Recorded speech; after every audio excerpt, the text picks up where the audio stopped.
This edition of Raisina Dialogue takes a place at a watershed moment in human history. A global pandemic has been ravaging the world for over a year. The last such global pandemic was a century ago. Although humanity has faced many infectious diseases since then, the world today is underprepared to handle the COVID-19 pandemic. Our scientists, researchers, and industry have answered some questions.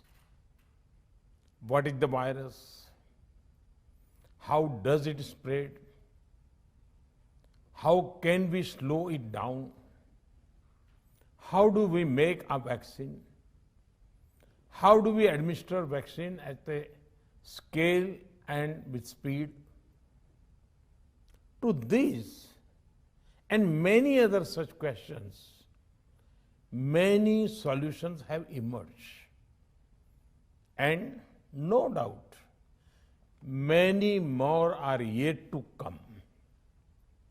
But as global thinkers and leaders, we must ask ourselves some more questions.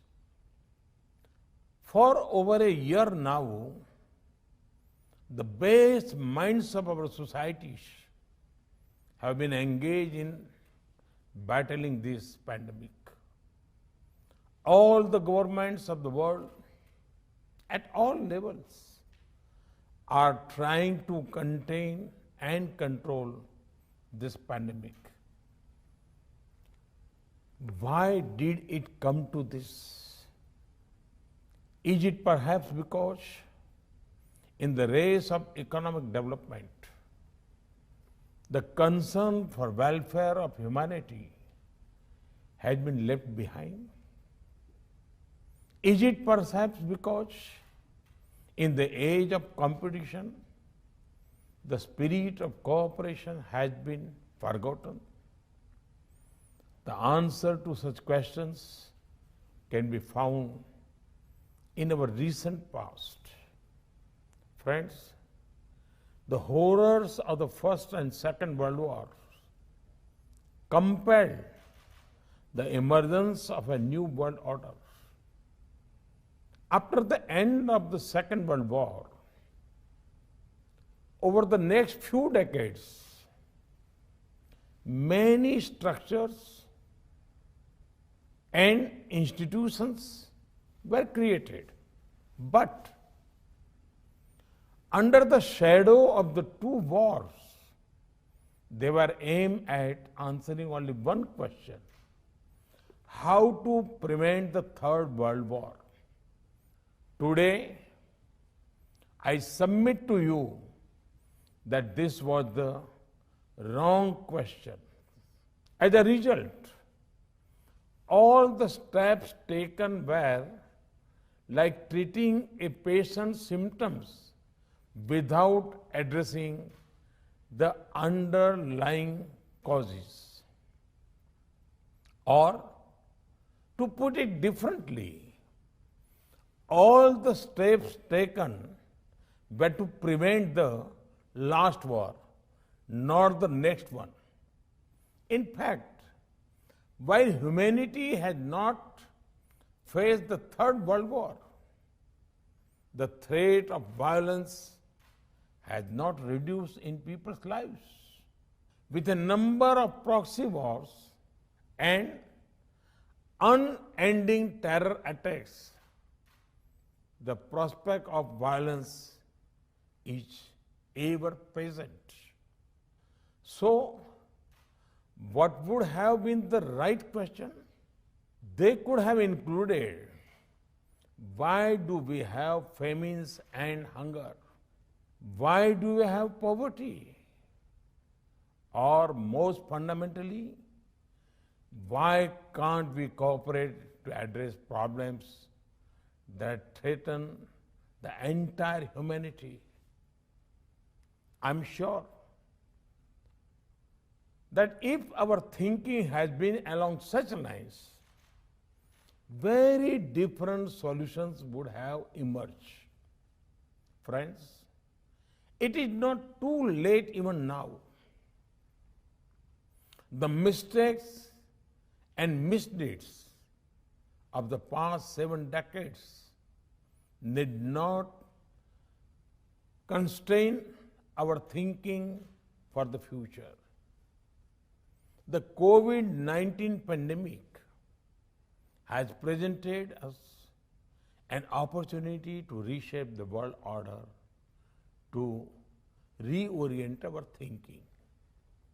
We must create systems that addresses the problems of today and challenges of tomorrow. And we must think of the entire humanity and not merely of those who are on our side of the borders. Humanity as a whole must be at the center of our thinking and action. Friends, during this pandemic, in our own humble way, within our own limited resources, we in India have tried to walk the talk. We have tried to protect our own 1.3 billion citizens from the pandemic. At the same time, we have also tried to support the pandemic response efforts of others. In our neighborhood, we have encouraged a coordinated regional response to the crisis. Last year, we shared medicines and protective equipment with over 150 countries.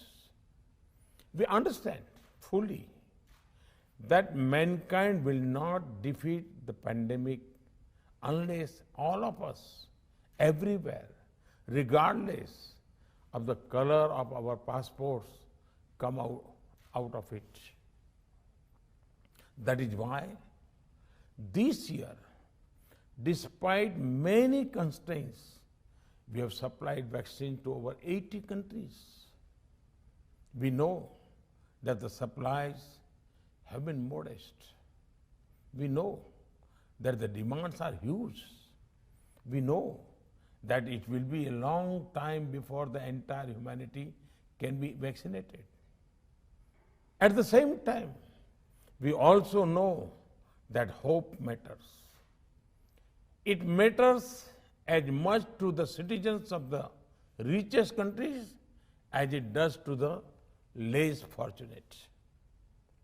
And so, we will continue to share our experiences, our expertise, and also our resources with the entire humanity in the fight against the pandemic. Friends, as you gather virtually at the Raisina Dialogue this year, I call upon you to emerge as a powerful voice for a human-centric approach. As I have said elsewhere, while we may be used to having plan A and plan B, there is no planet B, only planet Earth. And so, we must remember that we hold this planet merely as trustees for our future generations. I will leave you with that thought and wish you very productive discussions over the next few days. Before I conclude, I wish to thank all the dignitaries who are adding their voices to these deliberations. My special thanks to their excellencies, the President of Rwanda and the Prime Minister of Denmark, for their valuable presence in this session of the dialogue. I also wish to thank my friend, the Prime Minister of Australia, and the President of European Council, who will be joining the dialogue later. Last but not the least, my immense gratitude and heartiest congratulations to all the organizations. They have done fantastic work in putting together this year's Raisina Dialogue despite all kinds of challenges.